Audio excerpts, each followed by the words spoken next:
because I often call a two-state solution the zombie solution.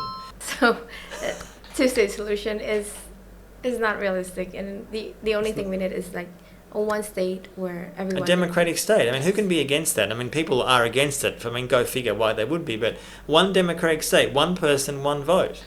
And I say this as someone Jewish, and I'm aware what that means. There will not be a Jewish majority state. But since its inception, Israel has always been discriminatory against non-Jews. I have no issue with a space where Jews can be safe. That's not the question. Of course, Jews have the right to live in safety. Obviously, with our history, we're very sensitive to oppression and anti-Semitism. I completely acknowledge that. But Israel is not that place.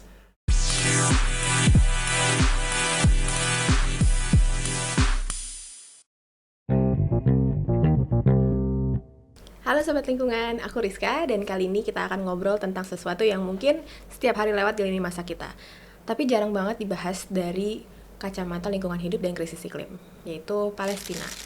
Selama ini, kalau dengar kata Palestina, banyak dari kita langsung terbayang soal genosida.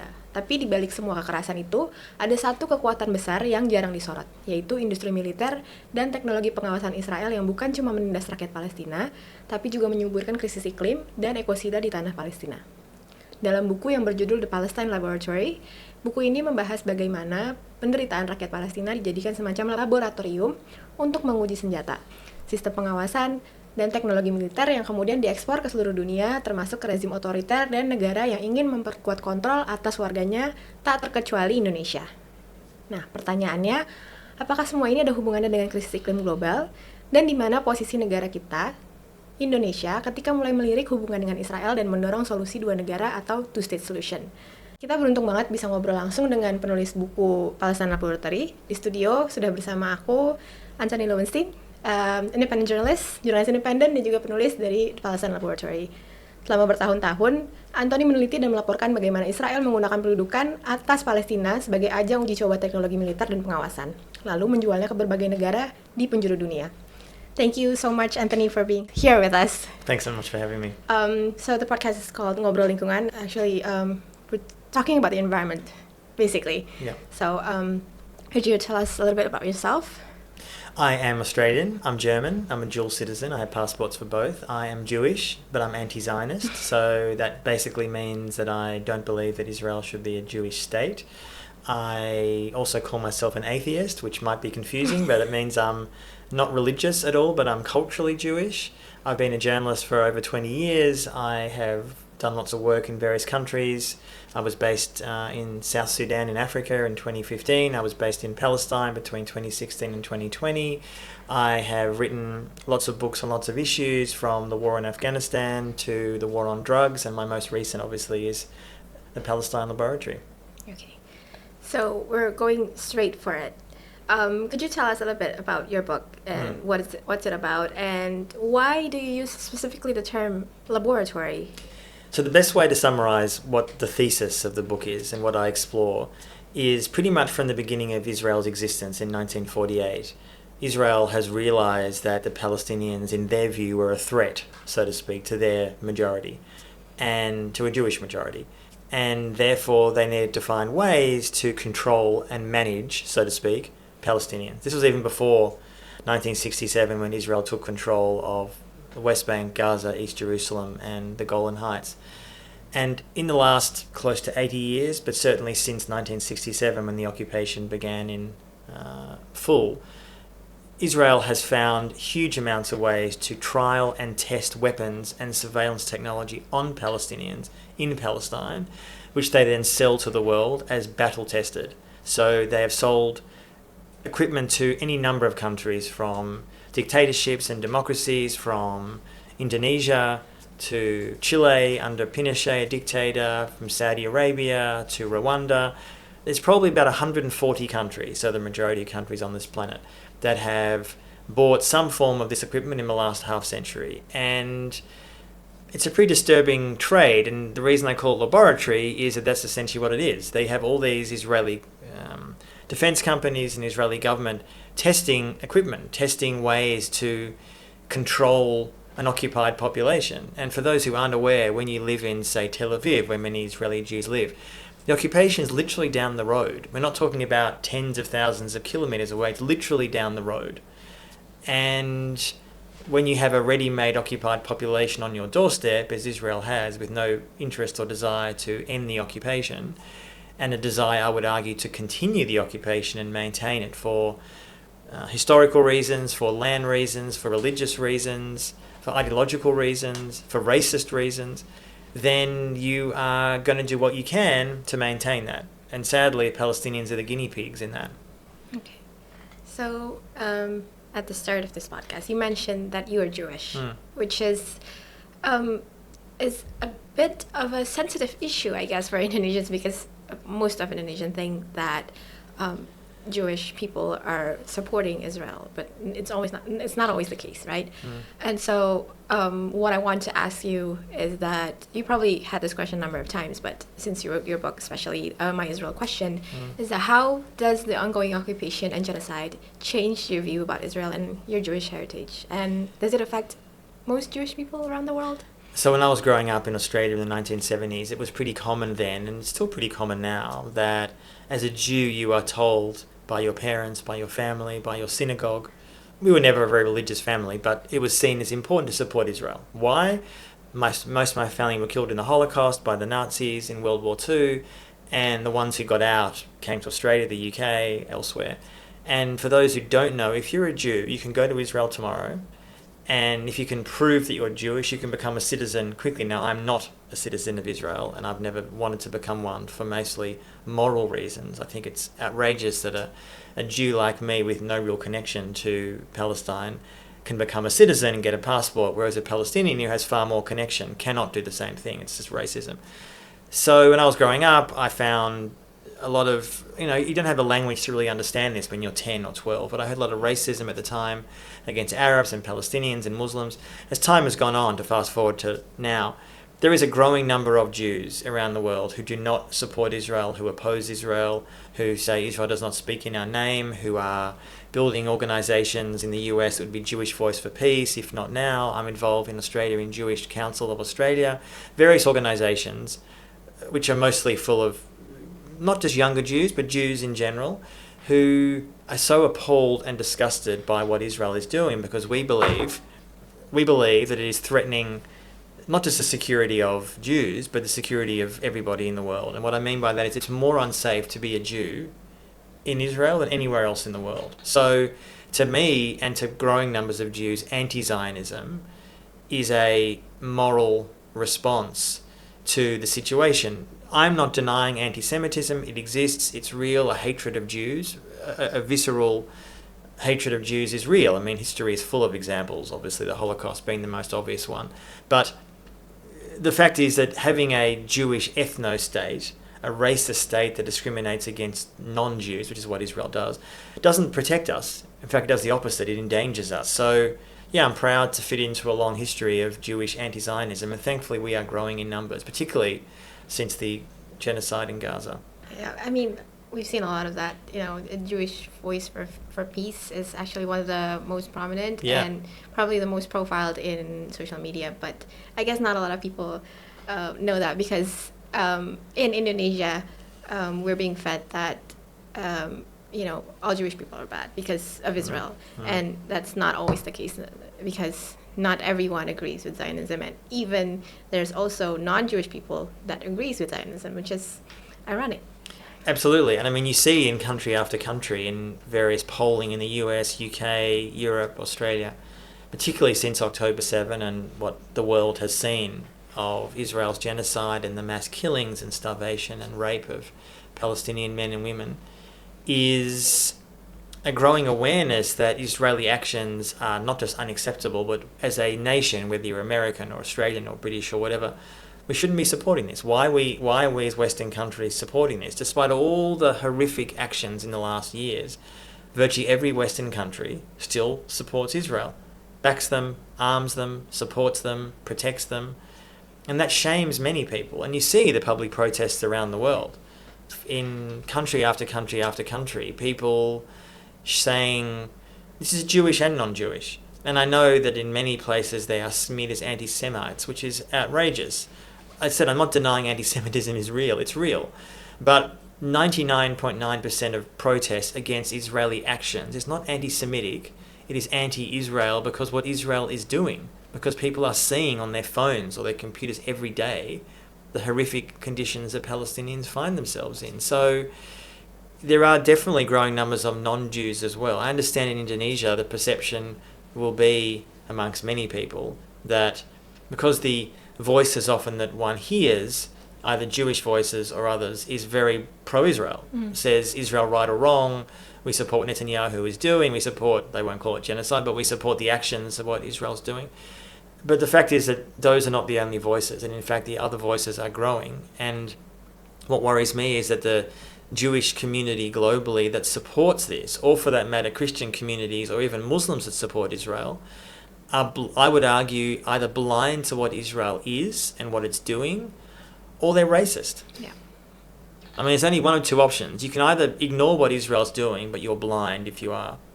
So you mentioned briefly about arming Israel, and actually this book is the other way around. Israel is arming a lot of countries, you know, and also arming authoritarian regimes.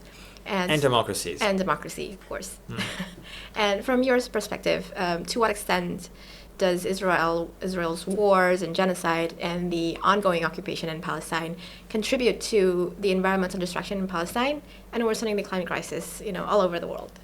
Well, there's a massive connection between the Israeli occupation and environmental catastrophe, particularly in Palestine. I'll get to the world in a minute. In Gaza, for example, even before October 7, I've spent time in Gaza as a journalist, not in the last 2 years, but in before. And already before the genocide, after October 7, 2023, there were huge environmental problems in Gaza. There was very little water for people to drink. Desalination plants are in bad shape. Israel often bombed them. Israel often impacted agricultural areas. There was, even before October 7, huge amounts of areas where unexploded ordnances lay bare, impacting maybe children.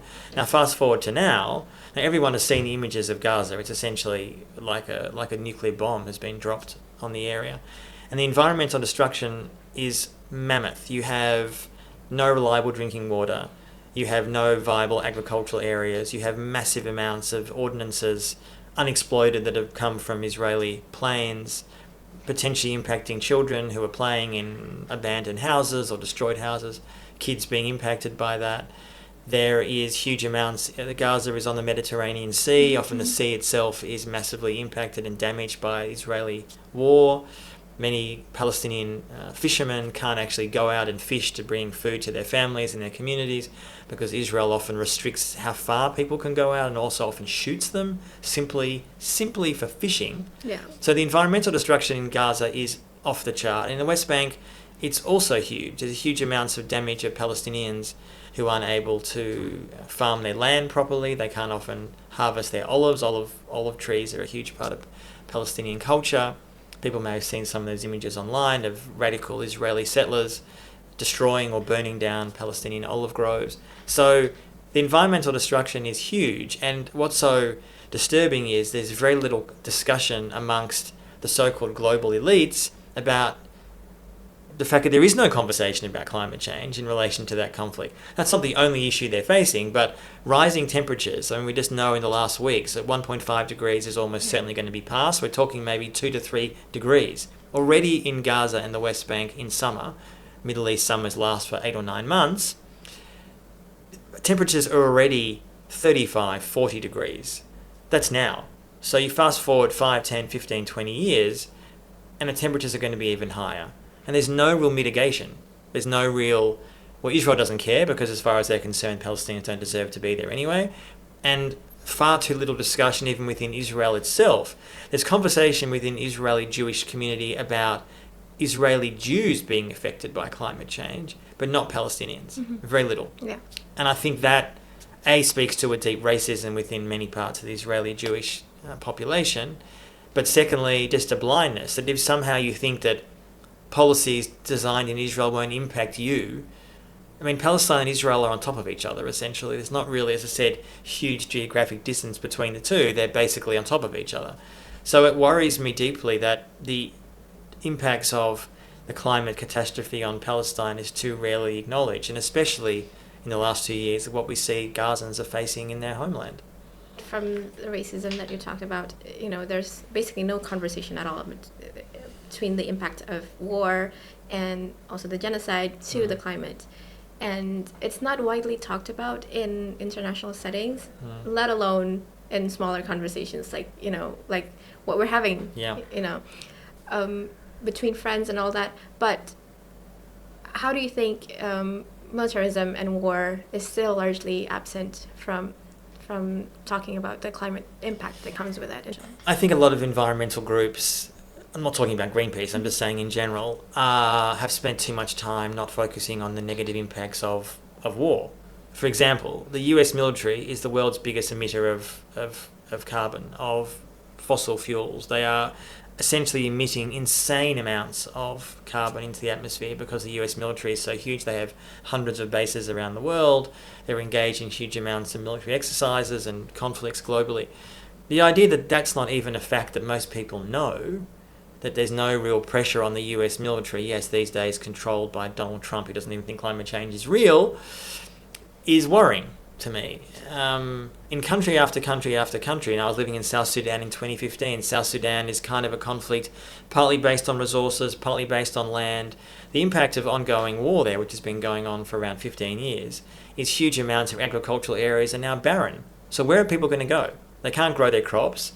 They're in the middle of a war. They're going to go. They're going to flee. They're going to maybe go to another country, or they're going to be refugees, either in their own country or somewhere else. There is this profound disconnect in so much of the West. And obviously, I'm talking here about US, UK, much of Europe, Australia, that somehow the climate crisis is happening over there, wherever there is. There is Africa or Asia or South America. It will impact us, but much less. Now, yes, there are certain places in the world, Bangladesh, parts of Africa, who are particularly vulnerable to climate change. That's true. But the fact of the matter is that does the West and Western countries believe that the solution to growing climate change and climate refugees is building higher walls? Because that's the solution we're showing. The US is literally building a wall, a higher wall on the southern border with Mexico. The European Union in the last 10 years, I talk about this a bit in my book, is using Israeli drones, for example, to monitor the Mediterranean to try to stop refugees coming from Africa and the Middle East. They're building almost like a physical wall and a virtual wall to keep brown and black people out. This is a delusion. This is a Western delusion. The border industrial complex, essentially the industry around high walls and more security, which Israel is a part, is booming because we have far-right populist right-wing leaders, Donald Trump and others in Europe, who see the solution as keeping all these people out. So while Western countries are not doing nearly enough to address the climate crisis, which is impacting people, particularly yes in our own countries, but also other nations, rather than addressing the problem, we're just putting up high walls. So it's us and them. And you're either on our side of the wall or you're not. And that, to me, guarantees more conflict. Conflict over resources, conflict over land.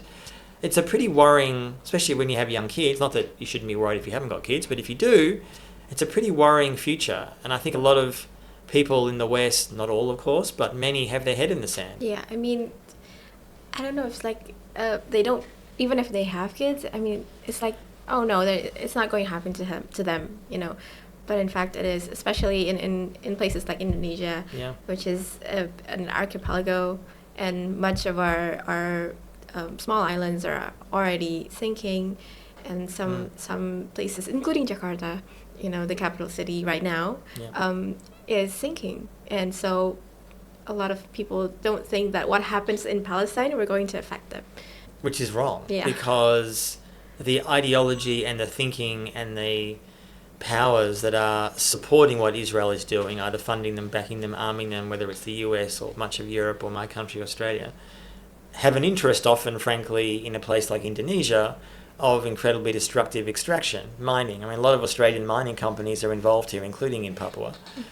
And it doesn't get nearly enough attention. It barely gets covered in the Australian media or the Western press. I think many people in the West see Indonesia as a massive open mind site, if they think about Indonesia at all. And that's, A, deeply racist, but also just wrong. And it worries me that when you have an Indonesian government, not just the current one, but former ones, that massively encourages and supports foreign Western mining interests to come into this country and hugely extract it at the expense of, say, the West Papuans or others. That doesn't say much about how they see their own future. Do they care about the fact that their kids and grandkids are going to have to inherit a country when they're long dead? I often don't think they do. Yeah. Or they only care about money. I mean, it's hard to know, but it's pretty worrying. Okay, so we talked about the environmental impact of the occupation, the wars, and the genocide, of course. I want to touch on the economic impact. In the book, you described Israeli firms export military and surveillance technologies that have been quote-unquote battle-tested on Palestinians. And so can you explain the Israeli firms that profit from it? Like, how do they profit from it? Is it only economically, and also is it also for their image? And how does it affect the Zionist state? So there's a lot of Israeli companies making a killing, frankly, financially, from long before October 7, but certainly since. There are some companies that some viewers might know, like Elbit is the biggest Israeli defense company. It's been existing for decades. It produces any number of weapons and surveillance technology. It's literally being used by the Israeli military in Gaza now. It's used, for example, in the West Bank. If you go to the US-Mexico border, as I did last year, I was doing a film version of the Palestine Laboratory, which is on Al Jazeera, you see Elbit massive surveillance towers dotted across the landscape in Arizona. And they've been tested first in Palestine. So these companies are making billions. The latest figures we have are for 2024, and the Israeli arms industry earned just under $15 billion US.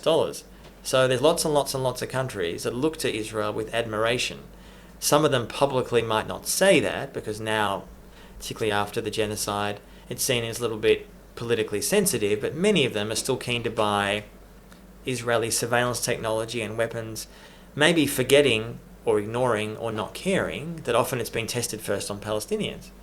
So this is one of the, in some ways, things that infuriates me so much about this issue, is that Palestinian life is seen as so cheap, so expendable, not by you and me, but by Israeli companies, Israeli state, too many Israeli Jews, too many Jews around the world, too many countries that don't seem to care about the fact that the weapons or the surveillance technology they are using was likely, if it's bought from Israel, likely first used on Palestinians, a form of it tested on Palestinians. And as more and more people, hopefully right-thinking people, move away from, for example, products tested on animals, whether it's cosmetics or something else, we try at times to buy products that are more ethically made, which is a good thing. And yet somehow countries have a moral blind spot when it comes to buying equipment that's been tested on Palestinians, humans. And that's something that we should oppose. So yeah, economically, the occupation, in fact, is hugely profitable, which is why, as I explain in the book, it's going to be very hard to end it without massive outside pressure, because there's so many economic interests at play to maintain the status quo.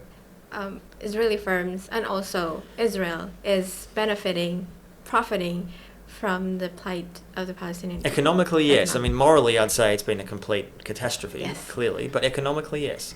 Okay, so I think, do you agree that this kind of thinking, that profiting off other people's demise is based on the current economic system that is obsessed with growth and profits? Yes, I do. And so this obsession is still going, a lot, even Indonesia itself is still very much obsessed with growth. We're growing at 4 to 5% each year. But it's at the cost of our environment and also our people. Yeah. And Israel is probably a little less than that, a little less than 4 to 5, but it's at the expense of Palestinians. And do you think this obsession with growth and profit is still sustainable? Or do we need a completely new economic system that benefits the people and the environment? About 10 years ago, I did a book and a film called Disaster Capitalism, Yes. which is basically this, which is making money from misery. I wasn't looking at Palestine particularly, I looked at people making money from the war in Afghanistan, the US-backed war in Afghanistan, the aid industry in Haiti, the mining industry in Papua New Guinea, the privatised immigration system in Australia and the US. There's so many examples. And that's only got worse in the last 10 years. Look, the idea that disaster capitalism is sustainable, it's sustainable for those who are profiting for now, But we're seeing the impact on huge amounts of communities around the world, negatively. Whether it's the people of Palestine or people of Papua or wherever it may be, that they're not benefiting at all. In fact, the opposite, they're suffering from others making money off their backs, whether it's through war or extraction or whatever it may be. And it seems to me pretty sad that very, very few mainstream global political leaders are willing or brave enough to articulate an alternative path. Blind increased growth is not sustainable economically or environmentally. And as we now know, the likely increase in global temperatures 2-3 degrees, I don't think most people quite realise. That might not sound very much. Mm-hmm. What's 2 degrees? Who cares? It's already hot in Jakarta or Indonesia. Who cares? 2 degrees more. But when the world's best scientists have said for years that in many parts of the world that will mean that agriculture will be literally impossible. You can't get water. This is not a question. This is like literally life and death. If you can't grow crops, if you can't get water, you don't survive. It's as simple as that. You maybe have to go somewhere else. You become an internal refugee, or that's hardly a viable solution for billions of people. So I still talk a lot about disaster capitalism, and it deeply worries me. I see it happening in Palestine for sure, and the book in many ways could have been subtitled Disaster Capitalism in Palestine. But I see it in many places, including here in Indonesia, and the politicians and media who ignore that willfully will have history to answer to, because they are contributing to a country like Indonesia becoming, again, little more to many people than a massive open-cut mine. And that's not how I see it, but that's how many Western companies see Indonesia, and they're extracting your resources. And most local people here are not benefiting. Dari sini kita bisa lihat bahwa pendudukan dan perang bukan hanya chaos yang tidak terarah, tapi bagian dari sistem ekonomi global yang memberikan insentif pada kekerasan dan pengawasan selama itu menguntungkan. Dan juga dampaknya ke lingkungan. Nah, sekarang kita tarik pembicaraannya nih lebih dekat ke rumah kita, ke Indonesia. So, Antony, a little bit of a background. Indonesia has a long history of solidarity with Palestine. But lately, we've started to see how our President Prabowo, is flirting to normalize relations with Israel by backing the two-state solution. As someone who lived and experienced the occupation, do you think the two-state solution is realistic? And how does Prabowo normalization could affect Palestinians' fight for freedom? I mean, the short answer is a two-state solution is never going to happen. And I think the Indonesian president knows that. This is something that he sees other Western leaders bringing up. He's seen this year the French president and the British Prime Minister and the Australian Prime Minister talking yet again about a two-state solution, which is never going to happen on the ground because Israeli colonisation is too advanced. There are 800,000 illegal Jewish settlers living in the West Bank. They're not being moved. They're not being removed. It's done. To me, the only viable solution is a one-state solution, which is a democratic state for everyone, Jew, Muslim, Christian, atheist, whatever you may be. And it does worry me that I'm seeing the Indonesian government, president and others looking to normalise relations. The idea that after the last 2 years, after what everyone knows has been going on in Gaza and beyond, that the Indonesian president would think now is the right time to normalise relations with a state that's been credibly accused of genocide is so deeply immoral and insane. And you can only wonder what he hopes to get out of this. Does he hope to get closer ties to the US? Maybe. Under Trump? Possibly. Does he hope to get more access to Israeli weapons and spyware? Almost certainly yes. And who would that be used against? Well, it's always used against the same kinds of people. Dissidents, journalists, human rights workers, activists in places like West Papua. I mean, this is the reality of those kind of closer ties.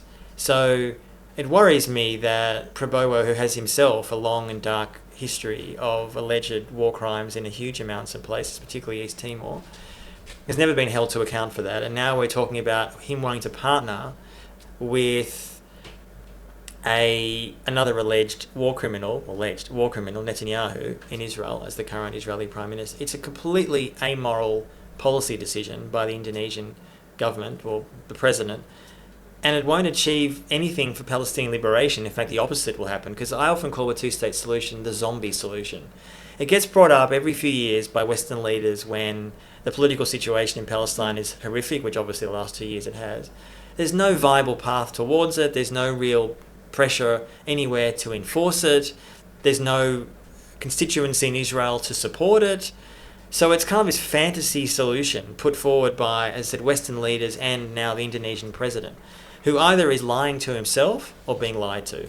So, two-state solution is not realistic, and the only thing we need is like a one state where everyone... A democratic state. I mean, who can be against that? I mean, people are against it. I mean, go figure why they would be. But one democratic state, one person, one vote.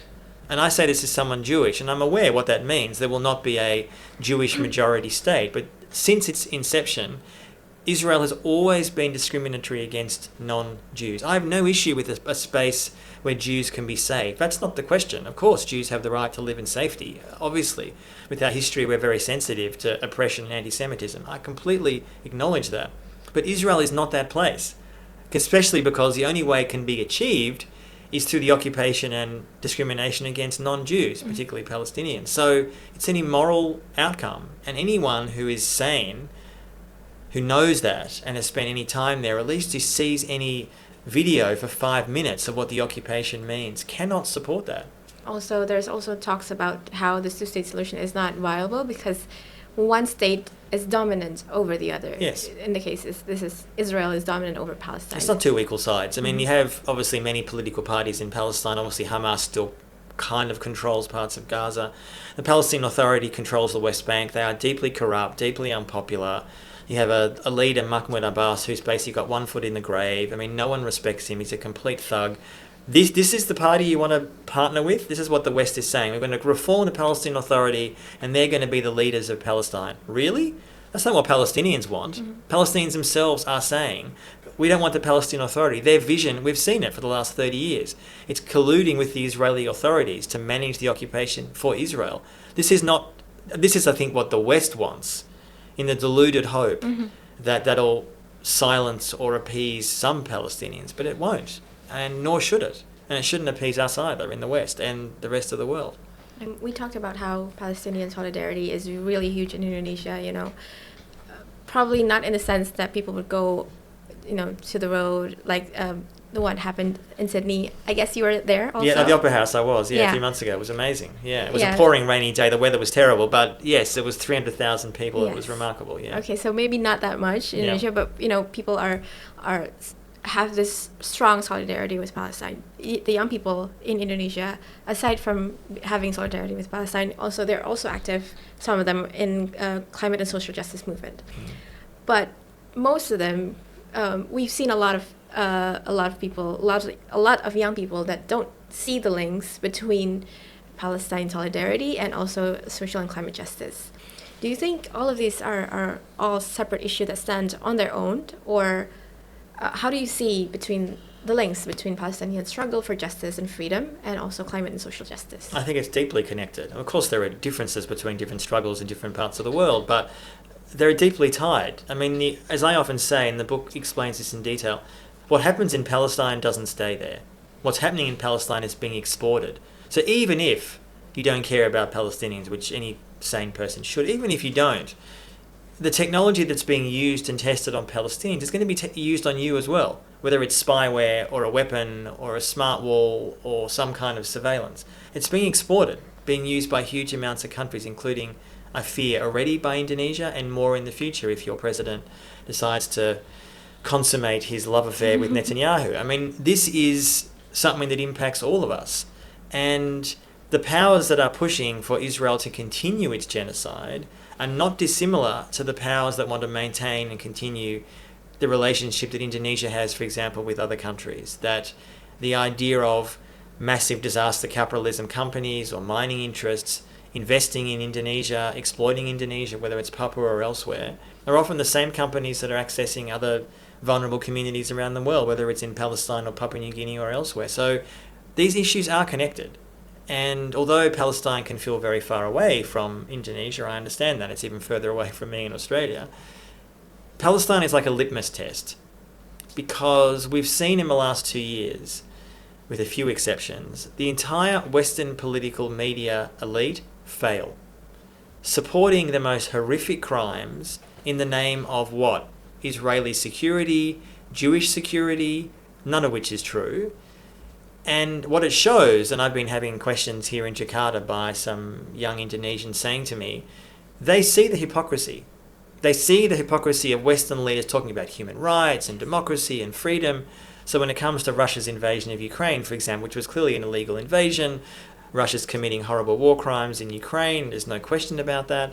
But the language and the action is so different from Western powers to when Israel does something similar. It's a different context, but remarkably similar in so many ways.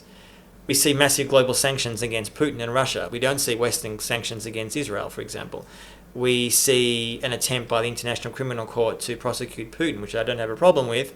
And yet when the International Criminal Court announced an arrest warrant for Netanyahu, the West loses its mind, as if somehow, how dare you try to come after one of us? That's the hypocrisy that people see. And the impact of that, to me, longer term, is a understandable growing contempt and separation from the West, from countries like Indonesia. I'm not talking about the Indonesian government, but Indonesian people, which is not surprising. I mean, if you see the hypocrisy up close, which is what this has been, and I mean, as a Western journalist myself, I have been deeply, I can't say I've been that surprised by how much of many of my colleagues have failed so miserably to report on Palestine well, because there's a long history of that bias and racism and willful ignorance of what's going on. But it's been very revealing about how these institutions are not fit for purpose anymore, which is why independent media is growing for good reason around the world. Okay, so we're heading towards the closing right now, but last question is that if you could share one short message with our audience in Indonesia, people who may feel small and far away from Palestine and who care deeply about the planet and about justice, what would you like to say to them? My message would be that your voice matters, that we can feel alone on our own. We all do often on various issues, but we can have a voice. Now it's easier than any time in history to have a voice on social media or elsewhere. We can organise collectively, which could be organisations online, it could be NGOs, it could be Greenpeace, it might be public protests. Don't be scared. I understand that Indonesia is becoming more authoritarian, and that's something that worries me. I'm not Indonesian, of course, but it worries me a lot, and I feel like more people need to stand up for the basic values of justice, freedom, human rights, free speech, free association. So don't give up and be strong, and if we want to build a better world, all of us have to be in it together. Thank you so much, Antony, for being here with us. Pleasure. You know, having you in this podcast it's an honor for us to share your stories and also your analysis. Sobat Lingkungan, hari ini kita sudah mendengarkan banyak hal yang mungkin jarang muncul di pemberitaan arus utama. Kita melihat bahwa perang dan pendudukan ternyata punya jejak ekologis yang sangat nyata. Ngobrol soal Palestina artinya juga ngobrol soal keadilan iklim. Karena kalau dunia membiarkan satu bangsa dijadikan laboratorium kekerasan dan kehancuran lingkungan, maka pesan yang dikirimkan ke seluruh planet adalah bumi dan manusia boleh dikorbankan demi kepentingan segelintir elit. Sobat Lingkungan, kita memang tidak bisa menghentikan perang sendirian, tapi kita bisa memilih untuk tidak diam. Kita bisa belajar, bersuara, dan berdiri bersama mereka yang dibungkam. Kita bisa menolak narasi yang memutihkan penjajahan dan menormalisasi kekerasan atas nama keamanan. Kalau kamu merasa obrolan ini membuka cara pandang kamu soal Palestina, perang, dan krisis iklim, jangan berhenti di sini. Ikuti terus pembahasan lain di kanal YouTube Greenpeace Indonesia, sebarkan episode ini ke teman-temanmu, dan pantau aksi serta kampanye kami di media sosial. Terima kasih sudah mendengarkan Ngobrol Lingkungan hari ini. Sampai jumpa di episode berikutnya, dan teruslah mencintai bumi serta semua yang diperjuangkan di atasnya. Sampai jumpa!